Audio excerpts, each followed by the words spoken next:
Hello दोस्तों, एक बार फिर से स्वागत है आप सभी का आपके अपने इस यूट्यूब चैनल जीरो टू ज़्यादा पर। तो आज मैं आपको अर्थशास्त्र के पांचवें अध्याय के बारे में कुछ इम्पोर्टेंट महत्वपूर्ण बहुविकल्पी प्रश्नों को डिस्कस करने वाला हूँ। तो पांचवा अध्याय उपभोक्ता अधिकार, कंज्यूमर राइट्स, जो कि एक आसान सा चैप्टर है। इससे हालांकि बहुत ज़्यादा बहुविकल्पी प्रश्न तो पूछे नहीं गए हैं पिछले कुछ सालों में, लेकिन ऐसा नहीं है कि आगे आने वाले सालों के लिए भी ये चैप्टर बहुत ही कम इम्पोर्टेंट माना जाएगा।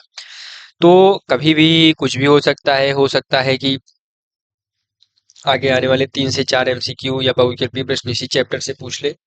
तो कुछ कहा नहीं जा सकता, इस नाते हर चैप्टर अपने आप में महत्वपूर्ण चैप्टर है, तो उसको तैयार करना आपकी जो है नैतिक जिम्मेदारी है मेरे भाई। तो उसको अवश्य रूप से तैयार करके तभी जाइए बोर्ड एग्जाम में, तभी आप जा करके अच्छे से अच्छा अंक प्राप्त कर सकते हैं, या डिजायर्ड स्कोर तक तभी आप पहुंच सकते हैं।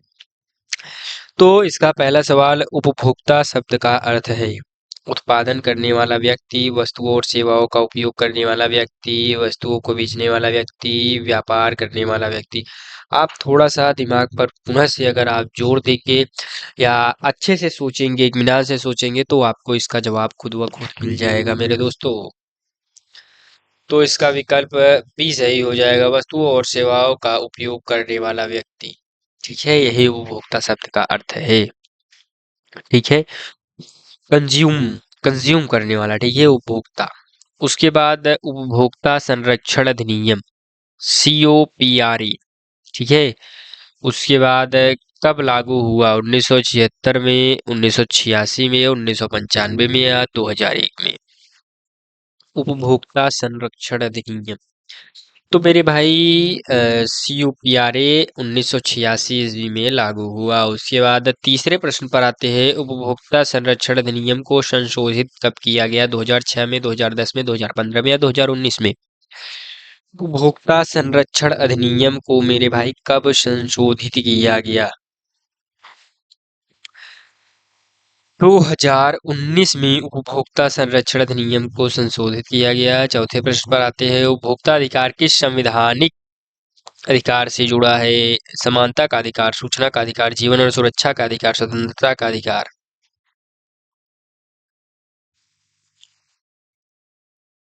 तो इसमें कौन सा विकल्प सही होगा मेरे भाई, जल्दी से बताइए। तो इसमें मेरे भाई सी विकल्प सही हो जाएगा, जीवन और सुरक्षा का अधिकार। ठीक है, उपभोक्ता अधिकार के संवैधानिक अधिकार से जुड़ा है, इस जीवन और सुरक्षा का अधिकार से जुड़ा है। उसके बाद उपभोक्ताओं के अधिकारों की संख्या कितनी है, 3, 4, 6 अथवा 7। ये चीज आपको पता होनी चाहिए, पिछले जो है सालों में ये पूछा गया है, तो इसको आपको पता होना चाहिए। तो इसमें मेरे भाई संख्या 6 है। ठीक है, उपभोक्ताओं के अधिकारों की संख्या कितनी है, 6।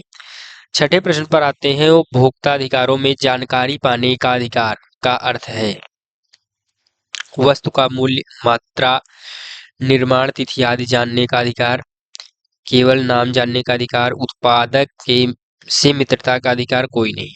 कौन सा विकल्प सही होगा, सही विकल्प का चयन कर अपनी उत्तर पुस्तिका में लिखें।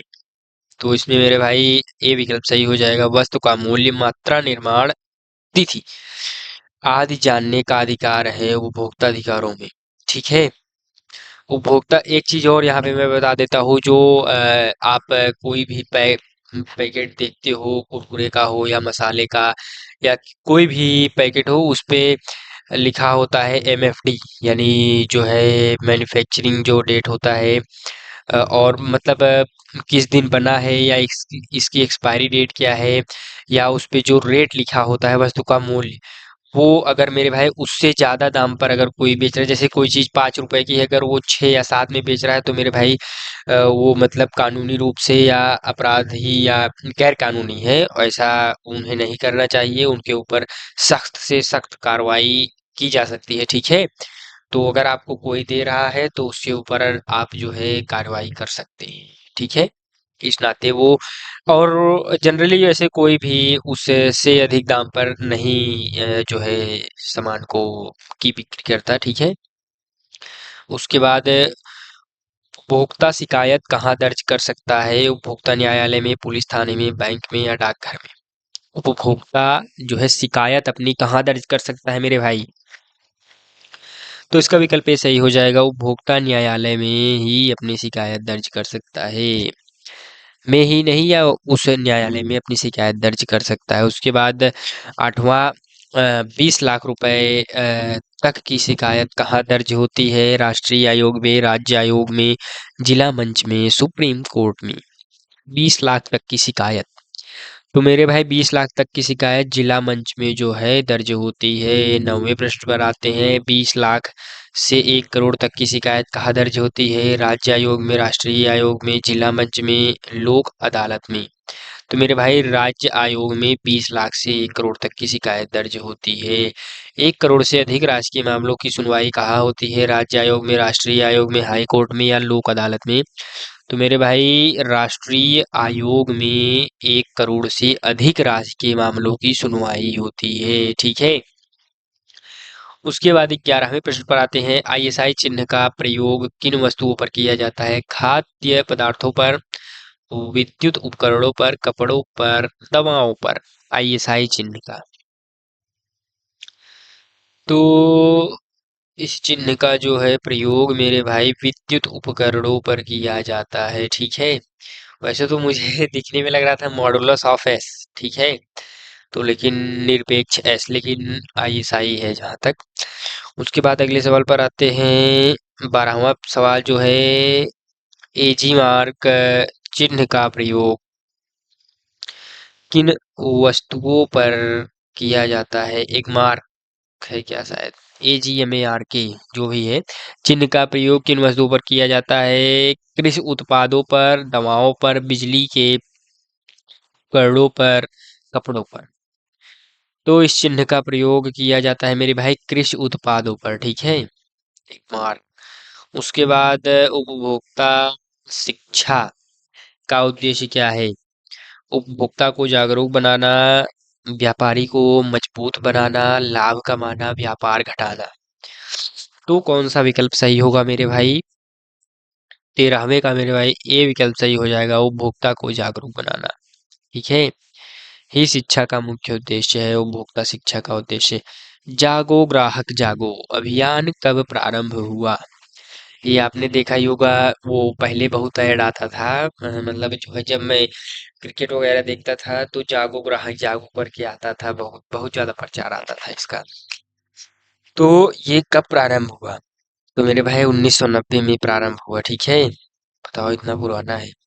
उपभोक्ता शोषण का अर्थ क्या है? उपभोक्ता को अधिक सेवा देना, उपभोक्ता से अनुचित लाभ लेना, उपभोक्ता को दान देना, उपभोक्ता की सहायता करना।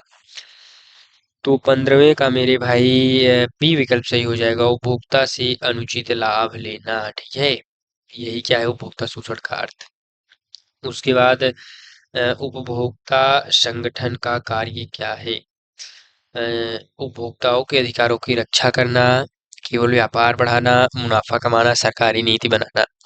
तो अगर आप थोड़ा सा सोचोगे तो आपको सही आंसर अपने आप पता चल जाएगा। तो इसका विकल्प ए सही होगा, उपभोक्ताओं के अधिकारों की रक्षा करना। ठीक है। उसके बाद 17वें प्रश्न पर आते हैं, उपभोक्ता दिवस कब मनाया जाता है? 5 जून, 24 दिसंबर, 15 अगस्त, या 2 अक्टूबर। उपभोक्ता दिवस कब मनाया जाता है? तो मेरे भाई उपभोक्ता दिवस 24 दिसंबर को मनाया जाता है, इसका बी विकल्प सही हो जाएगा। उसके बाद अब 18वें प्रश्न पर आते हैं, आईएसआई का पूर्ण रूप क्या है?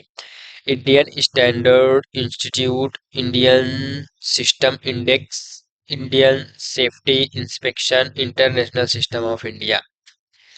तो इंडियन स्टैटिस्टिकल इंस्टीट्यूट एक इसका जो है फुल फॉर्म है। ये एक एग्ज़ाम होता है, बहुत टफ लेवल का एग्ज़ाम होता है, उसमें मैथमेटिक्स पूछा जाता है। लेकिन तो आपका वो सेक्टर नहीं है, ये सामाजिक विज्ञान में है। तो ये एक समझ लीजिए कि उपभोक्ता के अधिकारों से रिलेटेड है, तो आप इसका जवाब दीजिए। तो इसका विकल्प ए सही हो जाएगा, इंडियन स्टैंडर्ड इंस्टीट्यूशन। ठीक है, ये सही हो जाएगा। उसके बाद जो है 19वें प्रश्न पर आते हैं, एग्मार्क का पूरा नाम क्या है? Agricultural marketing. ठीक है, तो इसका विकल्प ए सही हो जाएगा, एग्रीकल्चरल मार्केटिंग। एक मार्क का पूरा नाम क्या है? Agricultural marketing. ठीक है। उसके 20वें प्रश्न पर आते हैं। उपभोक्ता अदालतों की स्थापना किस उद्देश्य से की गई थी? उपभोक्ता अधिकारों की रक्षा के लिए, व्यापार बढ़ाने के लिए, कर वसूली के लिए, औद्योगिक विकास के लिए। उपभोक्ता अदालतों की स्थापना किस उद्देश्य से की गई थी? तो मेरे भाई इसका विकल्प ए सही हो जाएगा, उपभोक्ता अधिकारों की रक्षा के लिए जो है उपभोक्ता अदालतों की स्थापना की गई थी। तो यहाँ पर 20 बहुविकल्पीय प्रश्नों को फिर से डिस्कस कर दिया गया है और इसी के साथ साथ ये आखिरी अध्याय, पांचवा अध्याय जो है आपका, इसी के साथ साथ ये सीरीज फिनिश होता हुआ और फिर आगे हम दूसरे सीरीज के साथ आएंगे और अच्छे तरीके से। तब तक के लिए चलते हैं। और इसी के साथ साथ अगर अभी तक आपने बाकी के वीडियोस को नहीं देखा है, जो भी कुछ छूटा हुआ है उसको भी तैयार कर लो, क्योंकि बोर्ड एग्जाम में बहुत ही कम समय है। तो अगर आप अच्छा अंक पाना चाहते हैं तो अभी अच्छे तरीके से मेहनत करिए, तभी आप बोर्ड एग्जाम में जाकर के अच्छे से अच्छा अंक प्राप्त कर सकेंगे। ठीक है। तो इसी के साथ चलते हैं मेरे भाई, धन्यवाद। और फालतू का आप बहुत जगहों पर 72 जगहों से ना ही पढ़ें, यानी कि एक ही कोई भी आप एक टीचर चुनिए पर्टिकुलर सब्जेक्ट का। जैसे हिंदी के लिए कोई एक अध्यापक चुनिए, गणित के लिए, विज्ञान के लिए, उन्हीं से केवल पढ़िए। 5-6 जगहों पर अगर आप टहलते रहेंगे, घूमते रहेंगे तो वही करते रह जाएंगे। आप अपने जो है तैयारी को रिजल्ट में कन्वर्ट नहीं कर पाएंगे, या बेटर रिजल्ट में। ठीक है। रिजल्ट तो आएगा ही आएगा, ये आपको भी पता है, मुझे भी। लेकिन अच्छे रिजल्ट में आप उसे कन्वर्ट नहीं कर पाएंगे। इस नाते केवल और केवल एक अध्यापक से पढ़िए। 72 अध्यापकों से पढ़ने का कोई मतलब नहीं है, क्योंकि मेरे भाई हर अध्यापक अपने आप में अच्छा है, यूनिक है। आपको जिससे पढ़ने में अच्छा लगता है उससे ही पढ़िए। और मेरे भाई हर अध्यापक अपने आप में जो है मिसाल है, या अपने आप में बहुत ही अच्छा पढ़ाते हैं। ठीक है। कोई भी अध्यापक खराब जैसा नहीं पढ़ाते। बस ये है कि थोड़ा कंटेंट में थोड़ा बहुत ये समझाने के तरीके में जो है थोड़े से भिन्न हो जाते हैं सभी अध्यापक। लेकिन अगर देखा जाए तो सबका जो है कंटेंट अप्रोक्सीमेटली सेम ही है। तो आप किसी भी अध्यापक से पढ़ सकते हैं। ठीक है। कोई भी गलत नहीं पढ़ाएगा। ठीक है। इसी के साथ चलते हैं। धन्यवाद राधा स्वामी। आप अपनी तैयारी को बेहतर रूप से करते रहिए और बोर्ड एग्जाम में मेरे भाई अच्छे से अच्छा अंक प्राप्त करिए। ठीक है। इसी के साथ चलते हैं। धन्यवाद राधा स्वामी।